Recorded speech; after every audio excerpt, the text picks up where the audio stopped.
प्यारी फैमिली, अरे सर्दियों में अपना ख्याल रखना। आज एक ऐसी हॉरर घटना आपको बताने जा रहा हूं जिसमें एक जवान लड़के की जिंदगी कैसे खराब हो जाती है। देखिए, आज का समय सोशल मीडिया का युग है।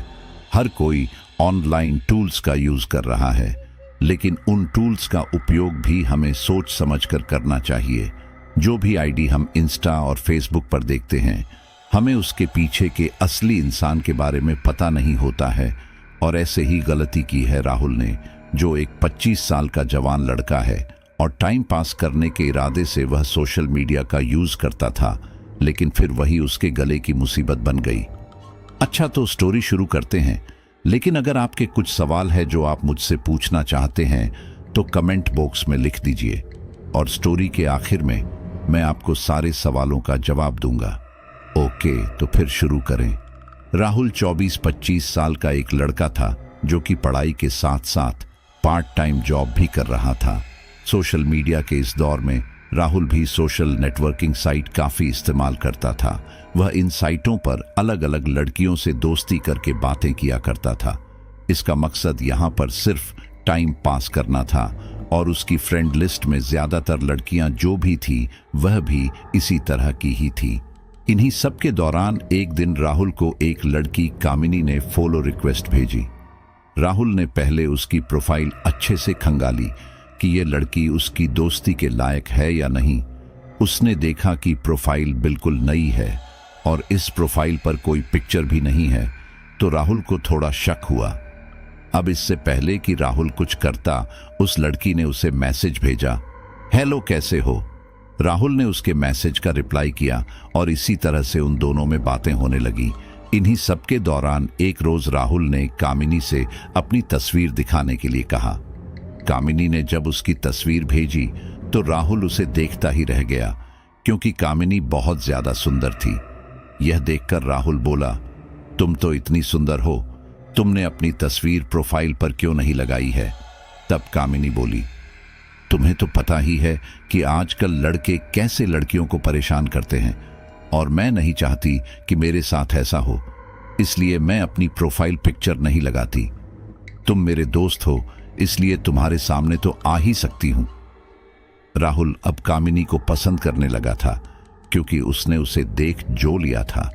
दोस्तों, यह असल में हमारे समाज की सच्चाई है। कामिनी के गुणों को देखकर राहुल को कामिनी पसंद नहीं आई, बल्कि उसकी शक्ल देखकर उसको वह पसंद है। और आज भी हमारे समाज में किसी की अच्छाई को इतना पसंद नहीं किया जाता जितना कि उसकी सूरत को। खैर, अब राहुल कामिनी से काफी ज्यादा बातें करने लगा था, यहां तक कि वह बाकी लोगों से तो बात ही नहीं करता था। इन्हीं सब के दौरान एक रात जब राहुल बाथरूम जाने के लिए उठा और बाथरूम से जब बाहर आया तो उसने वापस आकर देखा कि उसके कमरे लाइट बंद थी, जबकि वह तो लाइट जलाकर ही बाथरूम गया था। वो इसी बात से हैरान था कि तभी अचानक उसने पाया कि अंधेरे में कोई साया उसके बिस्तर पर बैठा हुआ था। ये देखकर राहुल ने उसे आवाज दी, माँ, ये आप हो क्या? लेकिन उस साये ने कोई जवाब नहीं दिया। ये देखकर राहुल को थोड़ा अजीब लगा और उसने फौरन लाइट जलाई। जब उसने लाइट जलाई तो पाया कि उसके बिस्तर पर कोई था ही नहीं। राहुल ने हैरानी से चारों ओर देखा, लेकिन वहां उसे कुछ भी संदिग्ध नहीं लगा। ये देखकर उसे लगा कि शायद ये उसके मन का वहम है, और यही सोचकर उसने लाइट बंद की और दोबारा सो गया। अगले दिन बातचीत के दौरान उसने कामिनी से अपने दिल की बात कह दी। कामिनी ने भी उसे हाँ कह दी, और इस तरह से वह दोनों ऑनलाइन डेट करने लगे। वे दोनों इसी तरह से अपने दिन काट रहे थे कि एक रोज कामिनी ने उससे कहा, हमें डेट करते हुए भी काफी समय हो चुका है, लेकिन अब मैं तुम्हें सामने से मिलना चाहती हूं, तो क्या तुम मुझसे मिलने यहां आ सकते हो? राहुल भी कामिनी से मिलना चाहता था, इसलिए उसने हाँ कह दी, और फिर उसने कामिनी के साथ सारी प्लानिंग की, और उसके बाद वह कामिनी के पास जाने के लिए निकल पड़ा। राहुल अपने घर वालों को यह नहीं बता सकता था कि वह किसी लड़की से मिलने जा रहा है, इसलिए उसने अपने घर पर कहा कि वह अपने दोस्तों के साथ घूमने जा रहा है और 4-5 दिन में लौट आएगा। राहुल अक्सर अपने दोस्तों के साथ इस तरह से बाहर जाता रहता था, इसलिए उसके घर वालों ने भी उसे नहीं रोका और इस तरह से राहुल कामिनी के पास जाने के लिए निकल पड़ा। लेकिन इस दौरान उसे यह नहीं पता था कि वह यहाँ पर कितनी बड़ी गलती कर रहा है। राहुल कामिनी से मिलने के लिए बस में बैठ चुका था। बस आधे रास्ते पहुंची होगी कि तभी राहुल के दोस्त राघव का फोन आया और उसने उससे बातचीत की। इसी दौरान बातों बातों में राहुल ने उसे बताया कि वह कामिनी से मिलने राजस्थान जा रहा है और अगर उसके माता पिता उससे कुछ भी पूछे तो बता देना कि वह कुछ दोस्तों के साथ शिमला गया है। कामिनी ने उससे कहा था कि वह बस स्टैंड पर आकर उसे फोन करे क्योंकि वह उसे घर पर नहीं बुला सकती। राहुल राजस्थान पहुंचा और कामिनी को फोन किया और कुछ ही समय में कामिनी वहां पर आ गई। लेकिन इस दौरान कामिनी अकेले नहीं थी, उसके साथ एक और लड़की भी थी।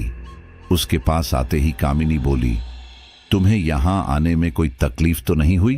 तब राहुल बोला, नहीं बिल्कुल नहीं, बल्कि मैं तो तुम्हें सामने से देखकर बहुत खुश हूं।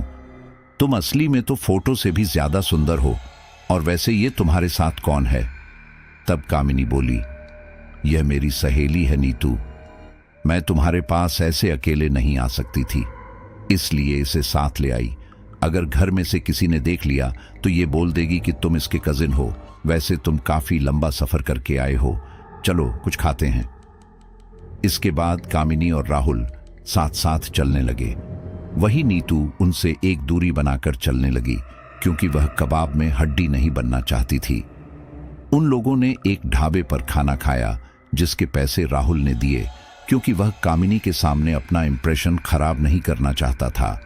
खाने खाने के दौरान राहुल की चम्मच नीचे गिर गई और जब राहुल वह चम्मच लेने के लिए झुका तो उसकी नजर 100 मीटर दूर तक गई, कामिनी के पैरों की तरफ गई जो कि उल्टे थे।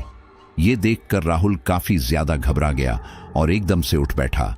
उसके चेहरे की उड़ी हुई रंगत देखकर कामिनी हैरानी से बोली, अरे क्या हुआ राहुल, तुम अचानक से इतने डरे हुए क्यों लग रहे हो? यह सुनकर राहुल ने सकपकाते हुए कहा, मैं डरा हुआ नहीं तो वो अचानक से मुझे थोड़ी गर्मी लगने लगी थी, इसलिए थोड़ा परेशान हो गया था। यह सुनकर कामिनी अपनी जगह से उठकर उसके पास आई और अपने दुपट्टे से उसका पसीना पोंछने लगी। फिर उसने बड़े प्यार से उसे पानी पिलाया। पानी पीते पीते राहुल की नजर दोबारा से कामिनी के पैरों पर पड़ी तो उसने देखा कि उसके पैर बिल्कुल सामान्य थे। राहुल को समझ नहीं आ रहा था कि ये उसके साथ क्या हो रहा है। फिर उसे लगा कि शायद उसे सफर की थकावट हो गई है, इसलिए उसे इस तरह की फालतू चीजें दिखाई दे रही थी। उसने इसे नजरअंदाज किया और खाना खाने के बाद वे लोग एक पार्क में टहलने लगे। ठीक इसी दौरान कामिनी बोली, तुम आज वापस मत जाओ ना, एक आध दिन रुक जाओ। तब राहुल बोला, हाँ मैं यहीं पर एक होटल ले लूंगा और कुछ दिन रुककर चला जाऊंगा। तब कामिनी बोली, अरे होटल में फालतू पैसा क्यों खर्च करना? मेरी सहेली है ना नीतू, तुम उसके घर रुक जाना। मैंने उन लोगों से इस बारे में बात कर ली है, तुम वहां पर रुक सकते हो और इसका घर मेरे घर से ज्यादा दूर भी नहीं है, तो हम आसानी से मिल भी लेंगे। राहुल को यह बात काफी अजीब लगी क्योंकि वह तो नीतू को जानता तक नहीं और ना ही नीतू के घर वाले उसे जानते हैं, तो फिर नीतू के घर वाले किसी अनजान इंसान को अपने घर पर क्यों रुकने देंगे भला? और यही सब सोचकर उसने कामिनी से इस बारे में पूछा। तब कामिनी बोली, तुम ज्यादा ही सोच रहे हो, असल में नीतू का जो भाई है ना, उसको मैंने तुम्हें रखने के लिए राजी कर लिया है। असल में वह एक लड़की से प्यार करता है जिसका मुझे और नीतू को पता है, तो मैंने उसे बोल दिया कि तुम मुझे मेरे प्यार से मिलने में मदद करो और मैं तुम्हारे प्यार से मिलाने में तुम्हारी मदद करूंगी। यह सुनकर राहुल ने भी सोचा कि हाँ चलो ठीक है, कम से कम इससे उसका पैसा भी बचेगा, क्योंकि पार्ट टाइम जॉब करने से उसे इतने भी पैसे नहीं मिलते थे कि वह इतने दिन तक आराम से किसी होटल में रुक पाए, और लड़की के सामने वह अपना इंप्रेशन भी खराब नहीं होने दे सकता था। इसीलिए बोला, वैसे तो मैं इतना कमा ही लेता हूं कि किसी अच्छे होटल में रुक ही जाऊं, लेकिन अब तुम कहती हो तो ठीक है, इससे हम लोग आसानी से मिल भी लेंगे। और इसके बाद कामिनी राहुल को अपने साथ लेकर गई। राहुल राजस्थान के बारे में बिल्कुल भी नहीं जानता था, इसलिए यह कौन सा रास्ता था, कौन सी जगह थी, उसे उसका भी ज्यादा आइडिया नहीं था। वह बस कामिनी के साथ साथ जा रहा था। उसे कामिनी के ऊपर पूरा भरोसा जो था।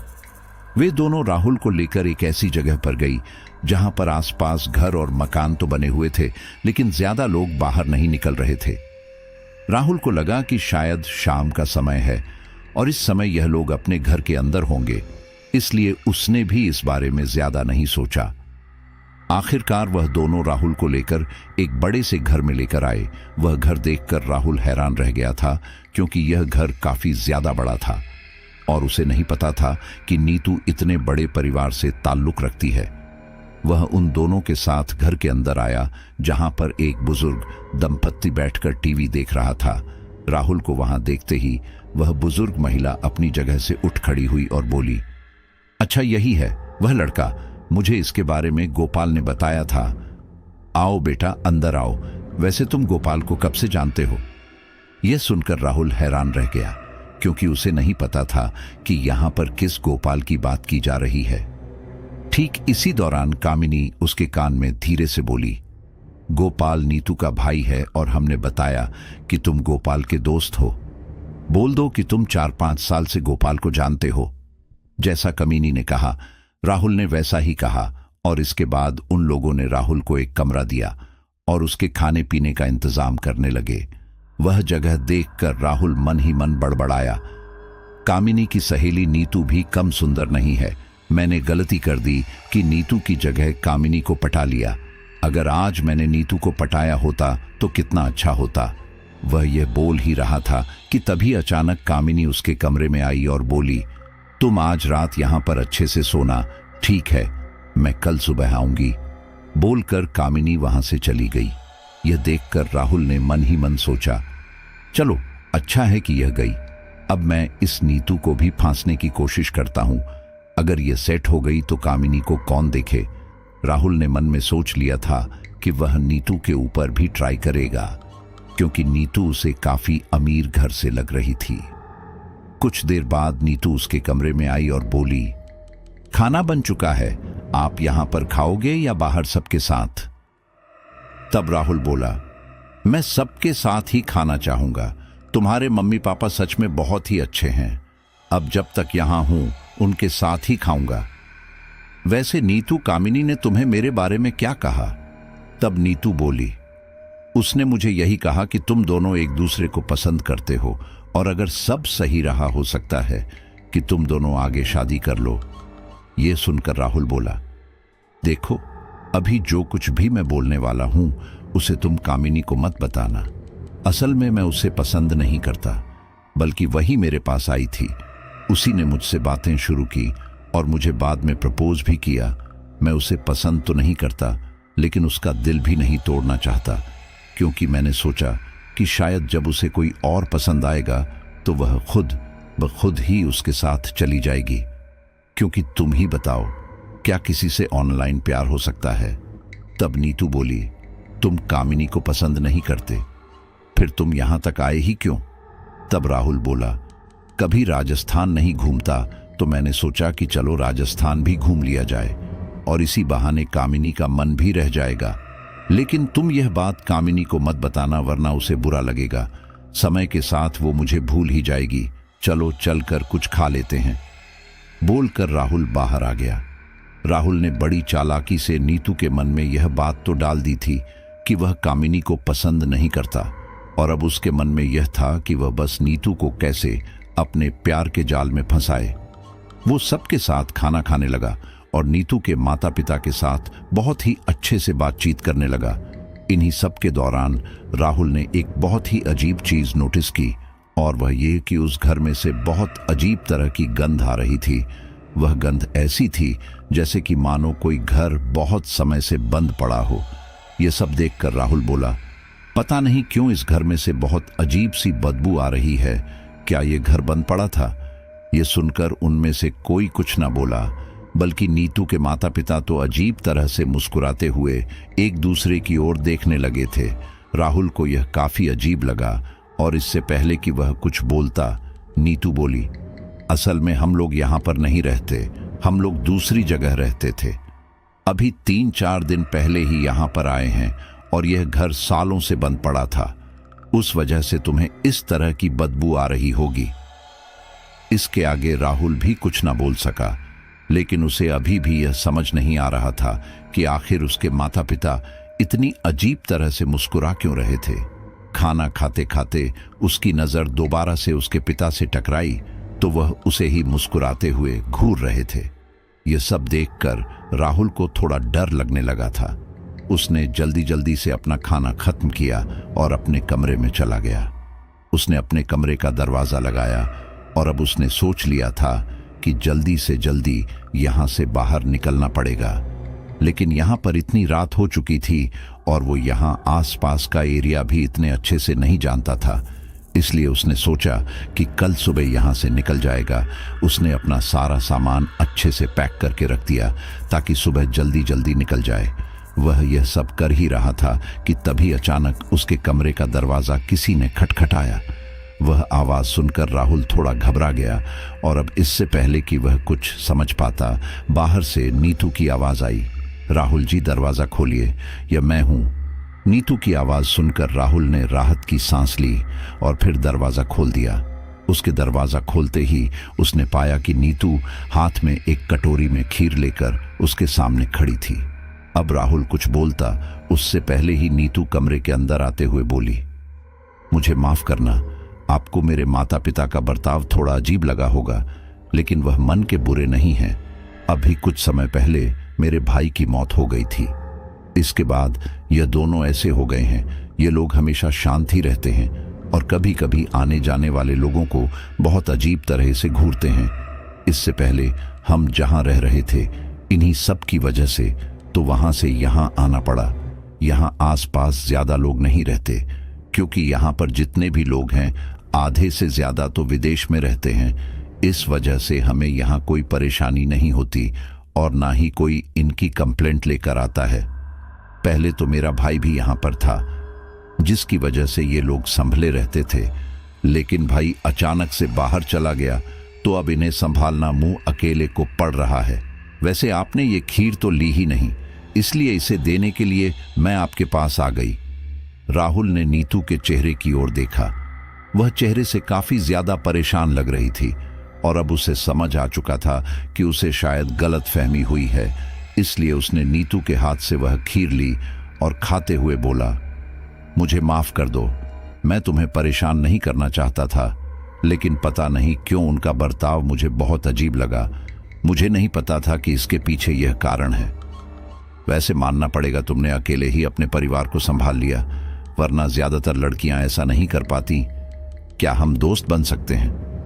नीतू ने इसके लिए हां कर दी और फिर वहां से चली गई। राहुल ने खीर खत्म की और फिर उसके बाद अपने बिस्तर पर सो गया। कुछ देर बाद जब राहुल की नींद खुली तो उसने पाया कि वह उस जगह पर नहीं था जहां पर वह रात में सो रहा था, बल्कि वह किसी अंधेरे कमरे में पड़ा हुआ था।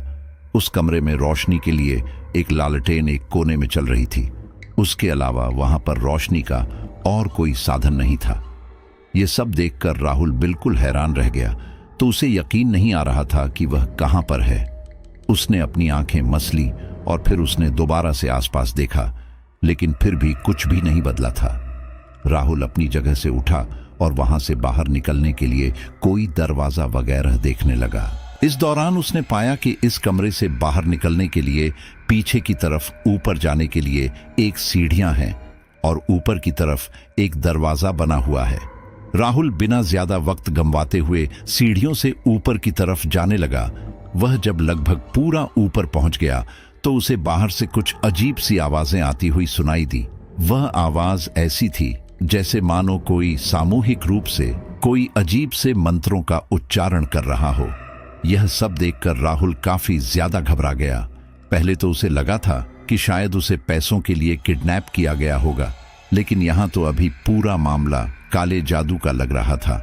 उसे समझ आ चुका था कि अगर एक समय के लिए उसकी किडनैपिंग पैसों के लिए की होती तो उसके बचने का फिर भी चांस था, लेकिन काले जादू के लिए की गई किडनैपिंग में बचने का चांस ना के बराबर रहता है।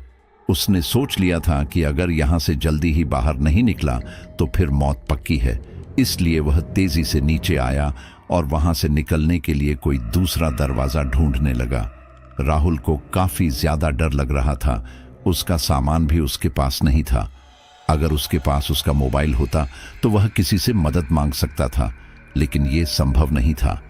वह वहां से बाहर निकलने के लिए दरवाजा ढूंढ ही रहा था कि तभी अचानक उसने महसूस किया कि ऊपर जो दरवाजा मौजूद था वह खुल रहा था। यह देखकर राहुल के मन में एक आइडिया आया। उसने सोचा कि अगर वह ऐसे ही बेहोश होने का नाटक करेगा तो फिर मौका पाकर वो यहां से बाहर निकल सकता है। इसलिए वह वापस उसी जगह पर जाकर लेट गया जहां पर वह पहले पड़ा हुआ था। कुछ ही देर में कुछ कदमों की आवाज आई जो कि ऊपर से नीचे की तरफ आ रही थी। कुछ ही देर में वह जब उसके बिल्कुल पास आ गई तो उसे एक जानी पहचानी आवाज आई, और वह आवाज किसी और की नहीं बल्कि कामिनी की थी। वह बोली, बस कुछ समय और फिर इसकी बलि के बाद गोपाल जिंदा हो जाएंगे। तब नीतू बोली, जो भी करना है जल्दी करना पड़ेगा, क्योंकि इसे वह खीर खाए हुए काफी समय हो चुका है। इसे कभी भी होश आ सकता है, और अगर इसे होश आ गया तो फिर मुसीबत हो जाएगी। तब कामिनी बोली, हम चाह कर भी अभी इसकी बलि नहीं दे सकते, क्योंकि अगर अभी हमने इसकी बलि दे भी थी तो भी उसका कोई लाभ नहीं होगा। एक निश्चित समय में ही इसकी बलि देनी पड़ेगी, तभी गोपाल जिंदा होंगे। ये सब सुनकर राहुल को याद आया कि जब वह यहां पर आया था तो ये लोग किसी गोपाल के बारे में जिक्र कर रहे थे, यानी कि यह जो कोई भी था वह मर चुका है, और उसी को जिंदा करने के लिए ये लोग राहुल की बलि देने की योजना बना रहे हैं। लेकिन यहाँ अच्छी बात यह थी कि अभी उसकी बलि में समय था, जिस वजह से राहुल के पास बच निकलने का टाइम था। राहुल ने सही मौके का इंतजार किया और ऐसे ही बेहोश होने का नाटक करता रहा। कुछ देर बाद उसने महसूस किया कि उन्हीं दोनों में से कोई उसके माथे पर कोई टीका लगा रही थी। और इसके बाद कामिनी बोली, अब इसके बाद शैतान को पता चल जाएगा कि यह उनके आहार है, और फिर वह धीरे धीरे करके इसकी सारी ऊर्जा खींचते रहेंगे, और फिर परसों तक हम इसकी बलि दे देंगे। बोलकर कामिनी और नीतू वहां से जाने लगे। ठीक इसी दौरान राहुल अपनी जगह से उठा और उसने कामिनी की गर्दन पकड़कर सामने मौजूद दीवार से दे मारा। यह सब देखकर नीतू हैरान रह गई, और अब इससे पहले कि वह कुछ करती, राहुल ने उसे भी एक जोरदार थप्पड़ दिया, जिससे वह भी एक ओर जा गिरी। इसके बाद राहुल के पास यही अच्छा मौका था यहां से निकलने का, इसलिए उसने तेजी से उन सीढ़ियों से ऊपर जाने का फैसला किया। राहुल को यहां पर अपनी जान बचाकर भागना ज्यादा जरूरी था, इसलिए राहुल तेजी से ऊपर की तरफ भागा, और उसने बाहर आकर वह दरवाजा लगा दिया और उस घर से बाहर की तरफ जाने लगा। राहुल को याद था कि इस घर में नीतू के माता पिता भी थे, जो कि कभी भी उसके सामने आ सकते थे। राहुल बड़ी मुश्किल से उनसे नजरें बचाते हुए उस घर के पीछे के हिस्से से बाहर की तरफ आया। उस घर में पीछे की तरफ हल्की झाड़ियां थीं, जिसमें छिपकर वो बाहर जा रहा था। अभी सुबह होने वाली थी, जिस वजह से वहां पर आसपास फिलहाल कोई भी नहीं था, और यह राहुल के लिए किसी मुसीबत से कम नहीं था, क्योंकि अगर कोई उसके आसपास होता तो वह उससे मदद मांग सकता था। राहुल ऐसे ही झाड़ियों में छुपते छिपाते मेन रोड के पास आ रहा था। इसी दौरान उसके सामने एक आदमी उसे खड़ा दिखाई दिया। राहुल उस समय झाड़ियों में छिपा हुआ था, जिस वजह से वह उस आदमी का चेहरा देख नहीं पा रहा था, और यही उससे यहाँ पर गलती हो गई। राहुल जल्दी से झाड़ियों से निकला और उस आदमी से बोला, देखो मेरी मदद कीजिए, यहाँ पर एक परिवार है, उसने मुझे बंदी बनाकर रखा है, वह लोग मेरी बलि।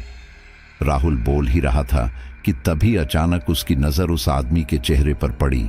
वह कोई और नहीं बल्कि नीतू का पिता था, जो कि उसे ही मुस्कुराते हुए देख रहा था। राहुल डरकर 2 कदम पीछे हट गया, और ठीक इसी दौरान वह आदमी बोला, तेरी बलि के बाद मेरा बेटा वापस जिंदा हो जाएगा। तू मेरे बेटे को ऐसे ही छोड़कर भाग रहा था यहां से। राहुल घबराते हुए बोला, देखिए अंकल जी, आपका बेटा मर चुका है और वह वापस नहीं आने वाला, लेकिन इस चक्कर में आप मुझे क्यों मार रहे हैं? मैं भी किसी का बेटा हूं, मेरी माँ मेरा घर पर इंतजार कर रही है, मुझे जाने दीजिए। राहुल ने यह कहा ही था कि तभी अचानक उसके सर पर पीछे की तरफ से वार हुआ। उसने जब पीछे मुड़कर देखा तो पाया कि नीतू की माँ भयानक ढंग से मुस्कुराते हुए उसे ही देख रही थी। इस दौरान उसके हाथ में एक डंडा था जिसके ऊपर खून लगा हुआ था और इसी डंडे से उसने राहुल के ऊपर वार किया था। इस हमले की वजह से राहुल खुद को संभाल न सका और वहीं पर बेहोश होकर गिर पड़ा और अब वह दोबारा से इस परिवार एक की कैद में था। राहुल की जब आंखें खुली तो उसने अपने आप को इस बार उस कोठरी के अंदर बंद नहीं पाया बल्कि उस कमरे में बंद पाया जिस कमरे में उसे सुलाया गया था और इस बार उसके हाथ पैर भी बांधे गए थे। यह सब देखकर राहुल को कोई हैरानी नहीं हुई बल्कि अब उसके मन में यह चल रहा था कि कैसे यहां से बाहर निकला जाए। वह इसी बारे में सोच रहा था कि तभी उस कमरे का दरवाजा खुला और नीतू और कामिनी कमरे के अंदर आए। इस दौरान उन्हें देखकर राहुल हैरान रह गया क्योंकि राहुल ने कामिनी और नीतू को अभी कुछ समय पहले ही काफी चोट पहुंचाई थी, लेकिन यहां तो वे दोनों बिल्कुल ठीक थे। उनके चेहरे पर तो एक खरोच भी नहीं थी। यह देखकर राहुल हैरान रह गया। ठीक इसी दौरान कामिनी बोली, क्या सोच रहे हो राहुल? यही ना कि हमारे जख्म इतनी जल्दी भर कैसे गए? क्या तुम अभी तक नहीं समझे? यह बोलते हुए कामिनी के चेहरे पर एक रहस्यमयी मुस्कान आ गई थी। यह सब देखकर राहुल को समझ नहीं आ रहा था कि आखिर यह दोनों है तो है क्या। अब इससे पहले कि राहुल कुछ बोलता, नीतू कामिनी से बोली, यह लड़का बहुत ज्यादा चालाक है। ये यहां से बाहर निकलने की दोबारा कोशिश करेगा, इसलिए जल्द से जल्द इसकी बलि दे दो। ये सुनकर कामिनी बोली, ये बात तुम भी बहुत अच्छे से जानती हो और मैं भी कि यह संभव नहीं है। इसे कुछ समय तक ऐसे ही रखना ही पड़ेगा और चिंता मत करो, यह यहां से कहीं नहीं जा सकता। अगर गया भी तो फिर हम इसे दोबारा ले आएंगे। यह सुनकर नीतू बोली, लेकिन कैसे? यह सुनकर कामिनी ने कुछ कहा नहीं। वह राहुल के पास आई और उसके बाजू में अपने नाखून को घुसेड़ दिया। पता नहीं कैसे कामिनी के नाखूनों की धार किसी चाकू से भी ज्यादा तेज थी, जिससे एक ही सेकंड के अंदर ही राहुल की बाजू को बिल्कुल किसी फल की तरह ही कट लगा दिया और अब उस बाजू में से खून निकलने लगा था। इन सब से राहुल को काफी ज्यादा दर्द हो रहा था। वह कराह उठा था। वहीं कामिनी उसके खून को चाट रही थी। कुछ देर बाद वह नीतू के पास वापस आई और बोली, अब यह कहीं पर भी जाएगा तो मुझे पता चल जाएगा। इसका मुझसे बच पाना नामुमकिन है। और इसके बाद कामिनी और नीतू वहां से चले गए। अभी थोड़े समय पहले जब कामिनी और राहुल मिले थे तब राहुल ने यह बात नोटिस की थी कि कामिनी के नाखून इतनी तेज और इतने बड़े नहीं थे, लेकिन अभी तो पता नहीं कैसे उसके नाखून काफी ज्यादा धारदार हो गए थे। राहुल को पता चल चुका था कि यह जरूर कोई डायन या चुड़ैल है, लेकिन यहां उसके मन में एक उम्मीद यह भी थी कि वह अभी इस कमरे में था जिस कमरे में उसका फोन था, तो शायद इस कमरे में उसे उसका मोबाइल मिल जाए। और यही सोचकर उसने उनके जाने के बाद बड़ी मुश्किल से अपने आप को वहां से छुड़वाने की कोशिश की। इस कोशिश में वह जिस कुर्सी पर बंधा था उस कुर्सी से गिर गया और इसी दौरान उसने देखा कि उसके बिस्तर के नीचे ही उसका मोबाइल पड़ा हुआ था। राहुल ने बहुत मेहनत मशक्कत की और अपने पैरों से आखिरकार वह मोबाइल ले ही लिया, लेकिन अब इससे पहले कि वह कुछ करता, उसकी बॉडी में एक तेज झटका लगा। उसे ऐसा लगने लगा जैसे कि कोई चीज पूरी ताकत के साथ उसके शरीर के अंदर जाने की कोशिश कर रही थी। उस ऊर्जा के कारण राहुल का पूरा शरीर कांप रहा था और फिर अगले ही पल उसकी आंखों के आगे अंधेरा छा गया। जब उसकी आंखें खुली तो उसने अपने आप को एक गोल घेरे में लेटा हुआ पाया था।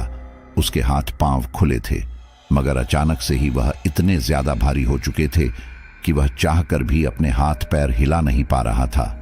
उसे इस तरह से देखकर उसके पास में बैठी नीतू बोली, इतनी कोशिश करने का कोई भी फायदा नहीं है राहुल, क्योंकि तुम पूरी तरह से हमारे वश में हो और अब तुम चाहकर भी यहां से आजाद नहीं हो सकते। यह सब सुनकर राहुल काफी ज्यादा घबरा गया। उसकी आंखों के आगे उसकी मौत नाचने लगी, लेकिन ठीक इसी दौरान उसे उसकी मां की कही एक बात याद आई कि अगर तुम सच्चे मन से भगवान को याद करो या फिर हनुमान चालीसा का पाठ पढ़ो तो फिर बुरी शक्तियां तुमसे दूर भाग सकती हैं।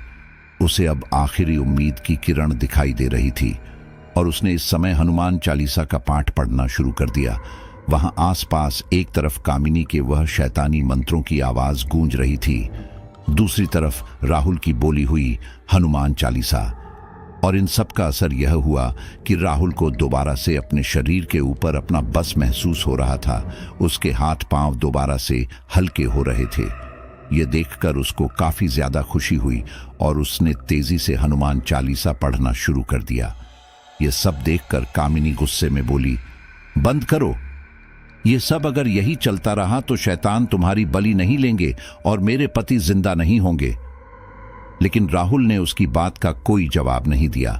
वह निरंतर हनुमान चालीसा पढ़ता रहा और ठीक अगले ही पल उसका उसके शरीर पर पूरी तरह से नियंत्रण आ गया और अब वह बिल्कुल पहले की तरह था।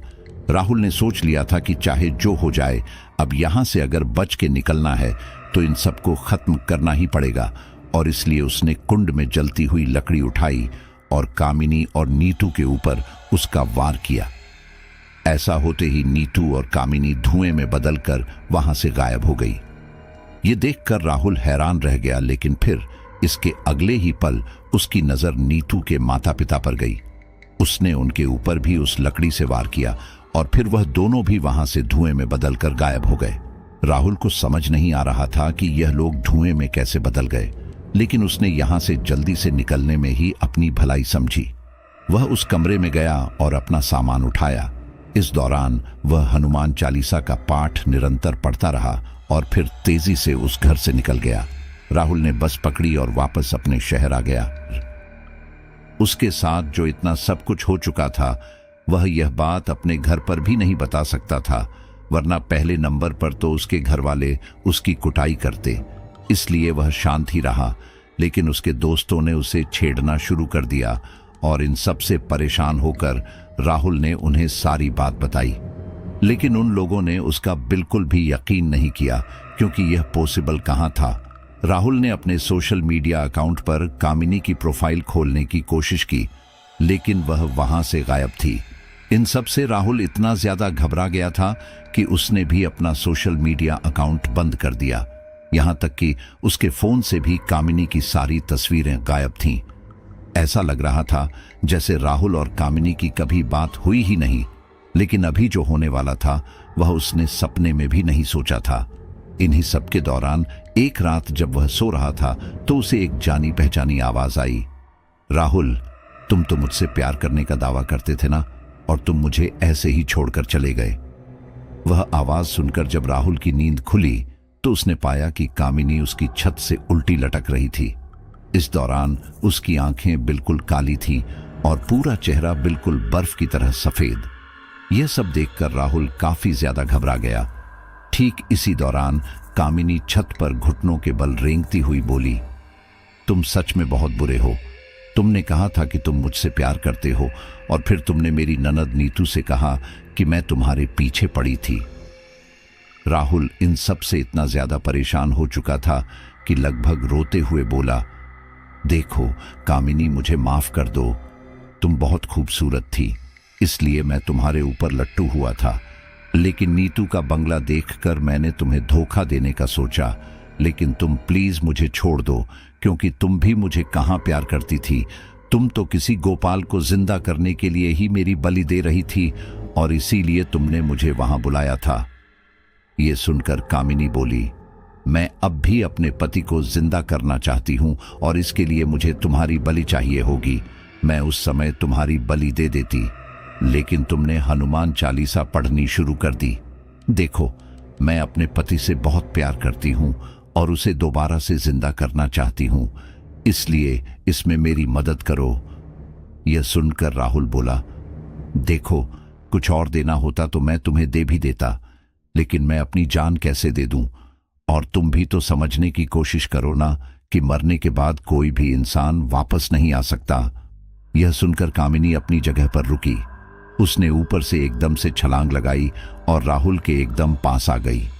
कामिनी का भयानक चेहरा अब राहुल के बिल्कुल सामने था और उसे अपने इतने पास देखकर राहुल को पहले से ज्यादा डर लगने लगा था। फिर ठीक इसी दौरान कामिनी उसकी गर्दन पकड़ते हुए बोली, यह सब झूठ है।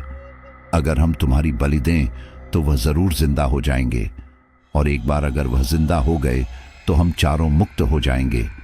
यह सुनकर राहुल बोला, लेकिन मैं ही क्यों? तुम किसी और की भी तो बलि दे सकती हो ना, फिर मेरे ही पीछे क्यों पड़ी हो? तब वह बोली, जब मैंने तुम्हारा भोग शैतान को लगाया तो मुझे इस तरह के संकेत मिले जैसे उन्हें तुम काफी पसंद आए, और अगर मैं उन्हें उनका मनचाहा भोग दे दूंगी, यानी कि उनकी मनचाही बलि, तो वह मेरी एक मनोकामना पूरी कर देंगे। और मैं तुमसे आखिरी बार यह बोल रही हूं, क्योंकि इसके बाद मैं तुम्हारी नहीं बल्कि तुम्हारे पिता की बलि दूंगी। तुम्हारे पास 24 घंटे का समय है इस बारे में सोचने का, और इसके बाद मैं तुम्हारे पिता को अपने साथ ले जाऊंगी। बोलकर कामिनी वहां से गायब हो गई। और अब राहुल सोचने लगा कि इस मुसीबत से पीछा कैसे छुड़ाया जाए। जो गलती राहुल ने की थी, उस गलती की सजा वह अपने घर वालों को नहीं देना चाहता था, और बात अब हद से काफी आगे बढ़ चुकी थी, और इसलिए उसने अपने घर वालों को इस बारे में बताने का सोचा। अगले दिन उसने सुबह सुबह अपने परिवार के सभी लोगों को इकट्ठा किया और उन्हें सारी बात बताई। पहले तो उन सभी को लगा कि वह मजाक कर रहा है, लेकिन फिर राहुल ने अपने सिर पर लगी वह चोट दिखाई जो कि नीतू की मां ने उसके सिर पर मारकर पहुंचाई थी।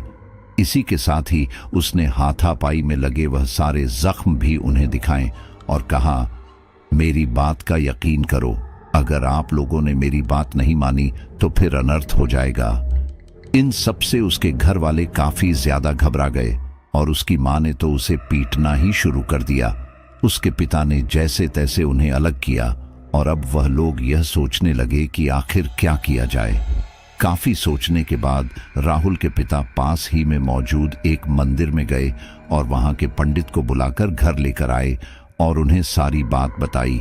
सारी बात जानने के बाद उन्होंने राहुल को अपने पास बुलाया और उससे कहा, तुमने बताया कि उसने तुम्हारा खून पिया था, क्या यह बात सच है? तब राहुल बोला, हाँ, और उसने यह बोला भी था कि उसके बाद शायद वह मुझसे बंध गई थी। तब वह पंडित बोला, चलो वह हम अभी देख लेते हैं। इसके बाद उन्होंने राहुल की मां से मंदिर से गंगा जल लाने के लिए कहा। उन्होंने गंगा जल पंडित जी को दिया।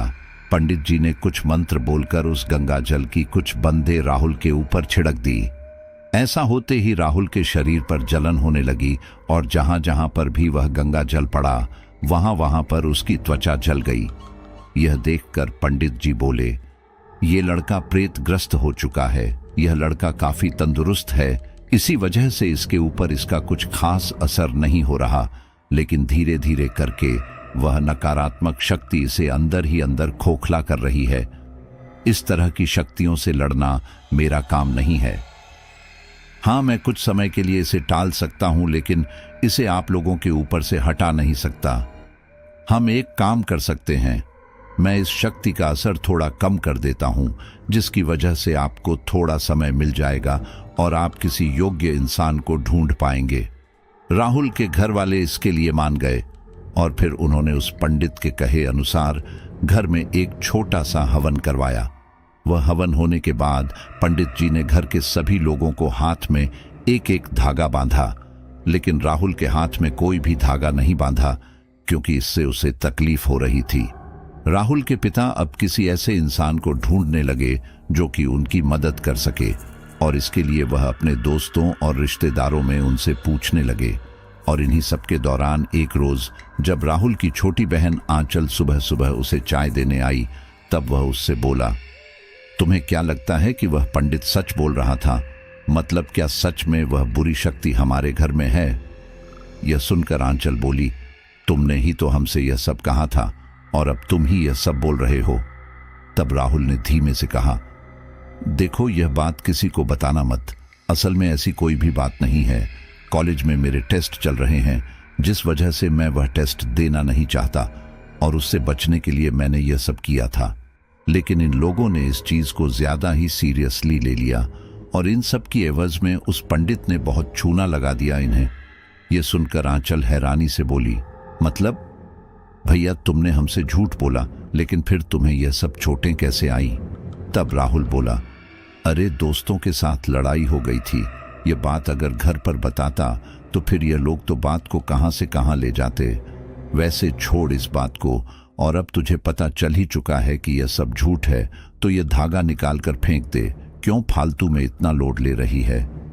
आंचल को भी यह बात ठीक लगी और उसने उस समय वह धागा निकालकर राहुल के हाथ पर रख दिया। राहुल को यह नहीं पता था कि आंचल वह धागा निकालकर उसके हाथ पर ही रख देगी और इसकी वजह से वह धागा उसके हाथ पर जहां पर भी रखा था वहां पर उसकी त्वचा जल गई। यह सब देखकर आंचल काफी ज्यादा घबरा गई और उसे समझ आ चुका था कि यह उस प्रेत ने चाल चली है ताकि वो वह धागा खोल दे। वहीं दूसरी तरफ राहुल को भी अंदाजा लग चुका था कि आंचल को सब पता चल गया है। उसने एक झटके से वह धागा हटाया और अब इससे पहले कि आंचल वहां से दूर भागती, राहुल ने उसकी गर्दन पकड़ ली। राहुल की आंखें भयानक ढंग से चमक रही थीं।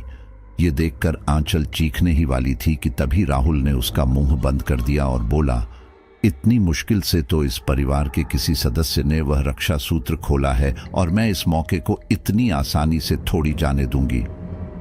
आंचल इससे पहले कि कुछ समझ पाती, राहुल ने उसकी हथेली पर काट लिया। आंचल की हथेली से खून रिसने लगा। ठीक इसी दौरान कामिनी राहुल के शरीर से बाहर आई और जल्दी से वह खून चाट लिया और अब कामिनी राहुल के साथ साथ आंचल से भी बंध चुकी थी। कामिनी के शरीर से निकलते ही राहुल का अपने शरीर पर नियंत्रण वापस आया और अब अपने सामने कामिनी को आंचल की पीठ पर सवार देखकर राहुल काफी ज्यादा घबरा गया और अब इससे पहले कि वह कुछ बोलता, कामिनी बोली, मैंने तुम्हें 24 घंटे का समय दिया था राहुल, लेकिन तुमने मेरी बात नहीं मानी, तो अब मैं तुम्हारे परिवार में से तुम्हारी बहन की बलि दे रही हूं। यह सुनकर राहुल काफी ज्यादा घबरा गया और गिड़गिड़ाते हुए बोला, देखो, तुम्हें मेरी बलि देनी हो तो दे दो, लेकिन मेरी बहन को छोड़ दो। मैं तुम्हारे साथ चलने को तैयार हूं और इस बार मैं तुम्हारा कोई विरोध भी नहीं करूंगा। यह सुनकर आंचल बोली, भैया, इससे डरने की जरूरत नहीं है, यह मेरा कुछ भी नहीं कर सकती। आप अभी के अभी मां को बोलकर पंडित जी को बुलाकर लेकर आओ। अगर राहुल यहां पर अकेला होता तो इतनी हिम्मत कर भी लेता, लेकिन वह अपनी बहन की जिंदगी के साथ खिलवाड़ नहीं करना चाहता था, इसलिए उसने कामिनी की बात मानने का ही सोचा। तब कामिनी बोली, तुम्हारी बहन मेरा पूरा काम खराब कर सकती है, इसलिए इसके अभी के अभी हाथ पैर बांधो और अपने कमरे में बंद कर दो और इसके बाद सारा सामान लेने के लिए मेरे साथ चलो। जिस समय मैं तुम्हारी बलि देने वाली थी वह समय बलि के लिए बहुत अच्छा था, लेकिन शैतान तुम्हारे भोग से इतने ज्यादा खुश हैं कि वह कभी भी तुम्हारी बलि ले सकते हैं, इसलिए आज रात 12 बजे ही तुम्हारी बलि दी जाएगी। राहुल इसके लिए मान गया और उसने अपनी बहन के हाथ पांव बांधे और उसे अपने कमरे में बंद कर दिया। जब राहुल अपने कमरे में ताला लगा रहा था तो उसे उसकी मां ने देख लिया और उन्होंने उससे कहा, तू अपने कमरे में ताला क्यों लगा रहा है और तूने आंचल को कहीं देखा है क्या? तुझे चाय देने गई थी और उसके बाद पता नहीं कहां चली गई। यह सुनकर राहुल बोला, वह असल में मेरे दोस्त ने मुझे कुछ सामान रखने के लिए दिया था और आंचल अक्सर मेरी चीजों को इधर उधर कर देती है, इसलिए मैं ताला मार कर जा रहा हूं। आंचल मुझे बोलकर गई थी कि वह अपनी सहेली के घर पर जा रही है। अच्छा मां, मैं भी चलता हूं, बोलकर राहुल तेजी से वहां से जाने लगा। लेकिन इस दौरान उसकी मां को यह पता चल गया था कि कोई ना कोई गड़बड़ तो जरूर है, क्योंकि राहुल चेहरे से काफी ज्यादा परेशान लग रहा था। उस समय राहुल के पिता तैयार हो रहे थे और तभी उनकी पत्नी ने उनके पास आकर सारी बात बताई। तब राहुल के पिता बोले, देखो, चिंता मत करो, मुझे एक बाबा के बारे में पता चल चुका है और मैं आज उनसे ही मिलने जा रहा हूं। आज मैं उन्हें घर ले आऊंगा और इसके बाद सब सही हो जाएगा। इसके बाद राहुल के पिता नाश्ता करके चले गए, जबकि राहुल की मां सोचने लगी कि अब उन्हें क्या करना चाहिए। वह इसी बारे में सोच रही थी कि तभी अचानक राहुल के कमरे में से कुछ टूटने की आवाज आई। वह दौड़कर कमरे के पास आई तो देखा कि वह आवाज कमरे के अंदर से आ रही थी और इतना ही नहीं, कमरे के अंदर से और भी सामान गिरने की आवाज आ रही थी। ये सब सुनकर उन्हें पता चल गया कि राहुल ने अपने कमरे में किसी को बंद किया है और इसलिए उन्होंने पत्थर उठाया और वह ताला तोड़ना शुरू किया। कुछ देर बाद जब वह दरवाजा खुला और वे उस कमरे के अंदर गई तो उन्होंने देखा कि आंचल बिस्तर से बंधी पड़ी है। ये देखकर वह दौड़कर उसके पास आई और उसका बंधा मुंह खुला। मुंह खुलते ही आंचल ने उन्हें सारी बात बताई। ये सुनकर उसकी मां काफी ज्यादा घबरा गई और उन्होंने फौरन अपने पति को फोन करके सारी बात बताई। तब वे बोले, देखो, उस प्रेतनी को पता नहीं चलना चाहिए कि हमें सब पता है। तुम एक काम करो, आंचल को ऐसे ही कमरे में बंद रखो और मैं इन बाबा जी को लेकर वहां पहुंच ही रहा हूं। तब तक अगर राहुल आता है तो तुम उसे संभाल लो।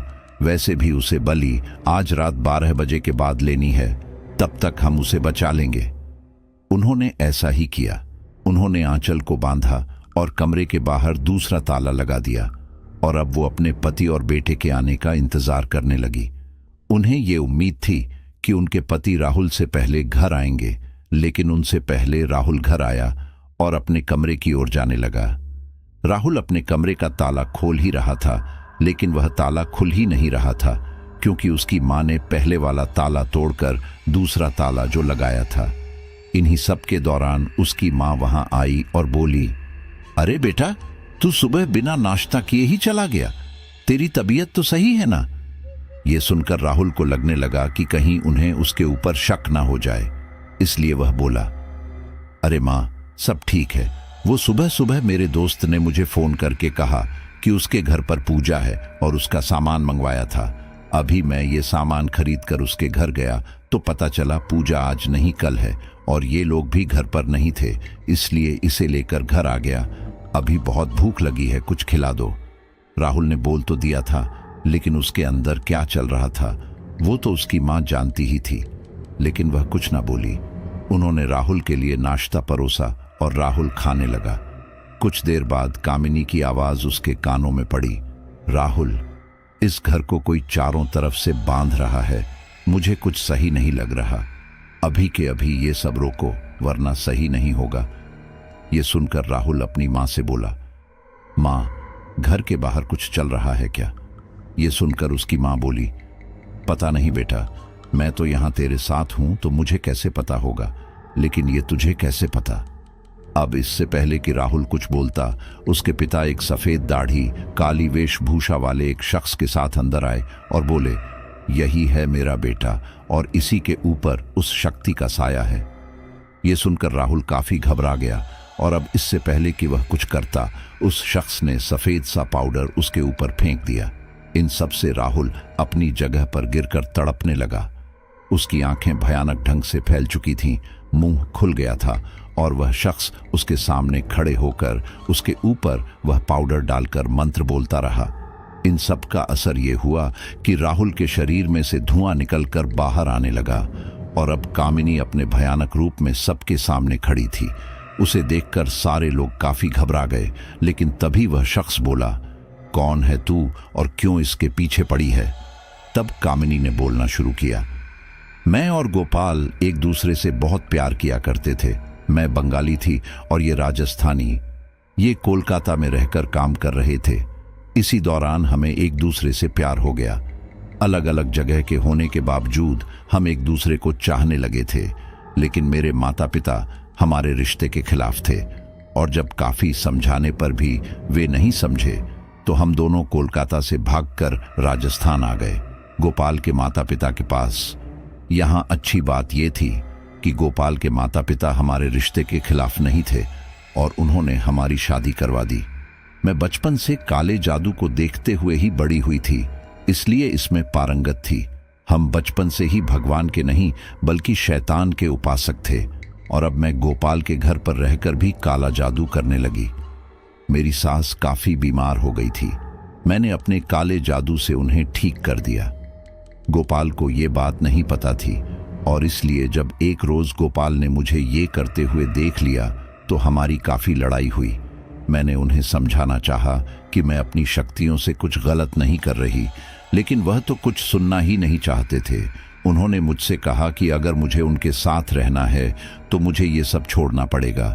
मैं उनसे बहुत प्यार करती थी, इसलिए ये सब छोड़ने को राजी हो गई।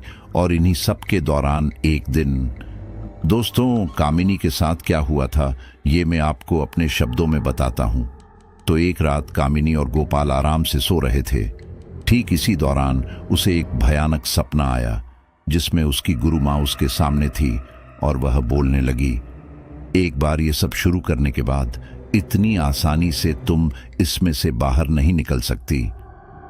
ये सुनकर कामिनी एक बोली, मैं मानती हूं, लेकिन मेरे पति नहीं चाहते कि मैं ये सब करूं, इसलिए ये सब छोड़ना चाहती हूं। क्या इसका कोई रास्ता है? तब वह बोली, देखो रास्ता तो है, लेकिन इसके लिए भी तुम्हें 11 अमावस्या तक देर रात में श्मशान में जाकर साधना करनी पड़ेगी। और तुम्हें तो पता ही है कि ये साधना पूरी तरह से गुप्त होनी चाहिए। अगर इस बारे में किसी को पता चला तो इसके परिणाम काफी घातक हो सकते हैं। कामिनी गोपाल के लिए इन सब से हमेशा हमेशा के लिए दूर होना चाहती थी, इसलिए ये गुप्त साधना करने को तैयार हो गई ताकि उसके परिवार का कोई सदस्य उसे ये सब करते हुए न देखे। इसलिए वह रात के खाने में नींद की गोलियां डालने लगी। 4 अमावस्या तक तो सब सही रहा, लेकिन 5वीं अमावस्या की रात नीतू ने रात को अपनी सहेली के साथ रुककर पढ़ने के लिए कहा। उसके घरवाले इसके लिए मान गए और आज रात कामिनी ने परिवार के बाकी सदस्यों को नींद की गोलियां देकर सुला दिया और अब वो रात में निकल पड़ी। इन्हीं सब के दौरान नीतू की सहेली का भाई वहीं से गुजर रहा था और उसने कामिनी को श्मशान में जाते हुए देख लिया। उसने नीतू के पास आकर उसे यह सारी बात बताई और तब नीतू अपनी सहेलियों के साथ शमशान में गई और छिपकर देखा कि कामिनी वहां क्या कर रही है। यह सब देखकर नीतू काफी ज्यादा घबरा गई और वह उस समय तो वहां पर नहीं आई, लेकिन अगले दिन उसने यह बात घर में सभी को बता दी। यह सब सुनकर कामिनी को काफी ज्यादा गुस्सा आया, क्योंकि इसका परिणाम काफी ज्यादा घातक हो सकता था। वहीं गोपाल को भी काफी ज्यादा गुस्सा आया और उसने कामिनी को थप्पड़ मार दिया और कहा, मैंने तुम्हारे ऊपर भरोसा किया था, लेकिन तुम नहीं मानी। तुम्हें अपने काले जादू से इतना प्यार है कि तुमने उसे नहीं छोड़ा। देखो, मुझे अपने घर में यह सब नहीं चाहिए, इसलिए तुम अपने घर जा सकती हो। यह सुनकर कामिनी ने उन्हें सारी बात बताई कि कैसे इन सब को छोड़ने के लिए एक जगह साधना करनी पड़ती है और वह वही कर रही थी, लेकिन घर का कोई भी इंसान यह मानने को तैयार ही नहीं था। गोपाल गुस्से में था और उसने कामिनी को घर से बाहर निकाल दिया, लेकिन नीतू के दिमाग में अभी यह चल रहा था कि कहीं अगर कामिनी की कही हुई बात सच हुई तो, और इसलिए उसने कामिनी से इस बारे में बात की और कामिनी ने कहा, यह बात बिल्कुल सच है नीतू, और अब अगर कुछ नहीं किया गया तो घर में से किसी की मौत हो सकती है। यह सुनकर नीतू काफी ज्यादा घबरा गई और उसने अपने मम्मी पापा से इस बारे में बात की और उन लोगों ने कामिनी को घर के अंदर ले लिया और कहा कि कैसे भी करके यह सब ठीक करो, क्योंकि उन्हें इस घर में किसी की मौत नहीं चाहिए। चाहे तो अगर कोई पैसे का नुकसान हो जाए तो कोई बात नहीं। कामिनी इसके लिए मान गई और अब कामिनी को इसके लिए घर के अंदर एक कठोर साधना करनी थी। उस साधना में यह पूरा परिवार कामिनी के साथ था, लेकिन सिर्फ गोपाल को छोड़कर। वे सारे मिलकर अब शैतान की पूजा कर रहे थे और उन्होंने गोपाल को भी वहीं बैठने के लिए कहा, लेकिन गोपाल नहीं माना और घर से निकल गया। उन चारों ने मिलकर वह साधना की, लेकिन शायद उनके स्वामी काफी ज्यादा गुस्से में थे और इसी वजह से उनकी साधना में बार बार मुश्किलें आ रही थी और आखिर में तो एक बहुत ही भयानक हादसा हुआ। उस साधना में एक बम की तरह धमाका हुआ और इसी के साथ ही उस साधना में मौजूद लकड़ियां इधर उधर जा गिरी। वह सारी लकड़ियां जल रही थी, जिस वजह से वह घर वालों को भी लगी और उनके शरीर के कुछ हिस्से जल गए। यह सब देखकर कामिनी बोली, अनर्थ हो गया, हम लोग इसमें नाकामयाब रहे, अब पता नहीं क्या होगा। इसके बाद कामिनी जोर जोर से बोलने लगी, हे मेरे देवता, चाहे तो मेरी जान ले ले, लेकिन मेरे परिवार को छोड़ दे। हे मेरे देवता, चाहे तो मेरी जान ले ले, लेकिन मेरे परिवार को छोड़ दे। यह सब सुनकर नीतू को काफी ज्यादा गुस्सा आया और वह बोली, तुम जानती थी कि हमारे भैया तुम लोगों की तरह नहीं है, फिर भी तुमने उनसे प्यार किया और उनसे शादी की, जिसकी वजह से आज यह सब हो रहा है। और आज अगर मेरे परिवार में से किसी को कुछ हुआ तो देख लेना। तब कामिनी बोली, देखो, इनको खुश करने का एक और तरीका है और वो है मानव बलि। 1, अगर हम इन्हें वह दे दें तो फिर सब ठीक हो जाएगा। यह सुनकर उसकी सास बोली, यानी कि हम इस अनर्थ को रोकने के लिए एक पाप कर दें? यह हमसे नहीं होगा, चाहिए तो कुछ और कर लो। लेकिन अब इससे पहले कामिनी कुछ बोलती, बाहर से एक आदमी घर के अंदर आया और बोला, आप लोग यहाँ पर हैं और वहां पर गोपाल का एक्सीडेंट हो गया। ये सुनकर उन लोगों को काफी ज्यादा धक्का लगा और वह लोग जल्दी से अस्पताल की तरफ भागे जहां पर गोपाल को एडमिट किया हुआ था। लेकिन कुछ ही देर में गोपाल की मौत हो गई। इन सब से परिवार वाले काफी ज्यादा टूट गए, क्योंकि उस पूरे परिवार में गोपाल ही कमाने वाला था। वैसे तो उनके परिवार में पैसों की इतनी कमी नहीं थी, उनकी खेती भी काफी थी, लेकिन जवान बेटे का यूं भरी जवानी में जाना कौन ही परिवार बर्दाश्त कर सकता है। वे लोग गोपाल के शव को घर ले आए और फिर गोपाल की मां बोली, एक पंडित ने कहा था कि मेरे बेटे की काफी लंबी उम्र है और अब अचानक से उसका जाना सही नहीं है। क्या मेरा बेटा दोबारा जिंदा हो सकता है? यह सुनकर कामिनी बोली, हो सकता है, लेकिन इसके लिए हमें लगभग 11 जवानन लोगों की बलियां देनी पड़ेंगी और इतने लोगों का इंतजाम हम कैसे करेंगे, वह मुझे समझ नहीं आ रहा। यह सुनकर उसकी सास बोली, भरी जवानी में मेरा बेटा चला गया, जबकि जाना तो मुझे चाहिए था, क्योंकि एक तो मैं बीमार रहती हूं, ऊपर से मेरी उम्र भी काफी हो चुकी है। तुम एक काम करो, मेरी बलि ले लो। यह सुनकर नीतू बोली, ये आप क्या बोल रही हो मां? आपके बिना मेरा क्या होगा? हम लोग उन 11 लोगों का इंतजाम कर ही लेंगे। तब कामिनी बोली, नीतू बिल्कुल सही कह रही है, हम लोग आसपास के लोगों में से किसी न किसी को अपना निशाना बनाते रहेंगे और किसी को हमारे ऊपर शक भी नहीं होगा। लेकिन हाँ, तब तक हमें गोपाल की लाश का अंतिम संस्कार नहीं करना है। इसके लिए यह परिवार मान गया और फिर नीतू ने सोचा कि उसकी सहेली का भाई इस काम के लिए बिल्कुल सही रहेगा और इसलिए उसने धोखे से उसे घर बुला लिया और फिर वह उसकी बलि देने ही वाले थे। उन्होंने उसे टीका भी लगा दिया था, जिसकी वजह से शैतान को उसका भोग लग रहा था। लेकिन जैसे ही वह उसकी बलि देने लगे, वहां मौजूद कुंड की अग्नि भड़क उठी और देखते ही देखते वह अग्नि वहां चारों ओर फैलने लगी। यह सब देखकर नीतू हैरानी से बोली, भाभी, यह सब क्या है? जब हम शैतान को बलि दे रहे हैं तो फिर ऐसा क्यों हो रहा है? तब कामिनी घबराते हुए बोली, लगता है कि इस लड़के को कोई खतरनाक बीमारी है, जिसकी वजह से शैतान को इसका भोग पसंद नहीं आया और वह हमें यह सजा दे रहा है। यह सुनकर वह सारे लोग काफी ज्यादा घबरा गए और डर के मारे वहां से भागने लगे। लेकिन उनमें से कोई भी बच नहीं पाया और उस घर की आग में जलकर वह सारे लोग मर गए, यहां तक कि नीतू की सहेली का भाई भी। कामिनी और उसका परिवार जो साधना कर रहे थे, उसकी वजह से वह सारे इस चक्र में फंस कर रह गए थे और इसीलिए वह अब भी लोगों की बलियां लेने की कोशिश करते हैं। कामिनी एक शक्तिशाली शैतानी संघ की सदस्य थी, जिसकी वजह से मरने के बाद भी उसके पास इस तरह की शैतानी शक्तियां थीं, जिसकी वजह से वह ऑनलाइन लोगों को अपने जाल में फंसाकर अपने पास बुलाती थी। यह सब सुनने के बाद वह शख्स बोला, तुम्हारे साथ गलत हुआ है, लेकिन तुमने भी बहुत गलत किया है। तुमने इंसानी तौर तरीकों को छोड़कर यह गलत रास्ता चुना, जिसकी वजह से यह सब हुआ। तुम अपने पति को जिंदा करने की कोशिश कर रही हो, लेकिन यह भी समझो कि अब उसका शरीर नहीं रह गया है और एक बार शरीर खत्म होने के बाद तुम उसकी आत्मा को किसी दूसरे के शरीर में डाल तो सकती हो, लेकिन इससे तुम्हारे पति का अस्तित्व भी खत्म हो जाएगा, क्योंकि उसकी पहचान दूसरे आदमी की तरह हो जाएगी, जिसके शरीर में उसकी आत्मा को डाला गया है। तुम यहां से बाहर नहीं निकल सकती, लेकिन मैं चाहता हूं कि तुम यहां से मुक्त हो जाओ, इसलिए मैं तुम्हारी मुक्ति के लिए कुछ कर सकता हूं। बताओ, क्या तुम्हें मंजूर है? कामिनी को मुक्ति नहीं चाहिए थी। कामिनी को तो बस अपने पति को दोबारा जिंदा करना था, इसलिए उसने इसके लिए मना कर दिया। यह सब देखकर वह शख्स बोला, ठीक है, फिर मैं तुम्हें तुम्हारी दुनिया में भेज दूंगा, जिससे तुम फिर कभी इस दुनिया में नहीं आ सकती। रही बात तुम्हारे ससुराल वालों की, तो वह इंसान थे और इसलिए उनके पास कोई शक्तियां भी नहीं थी, जिस वजह से वह किसी को नुकसान नहीं पहुंचा सकते। कुछ समय ऐसे भटकने के बाद वह लोग अपने आप ही मुक्त हो जाएंगे। बस हमें तुम्हारा कुछ करना पड़ेगा।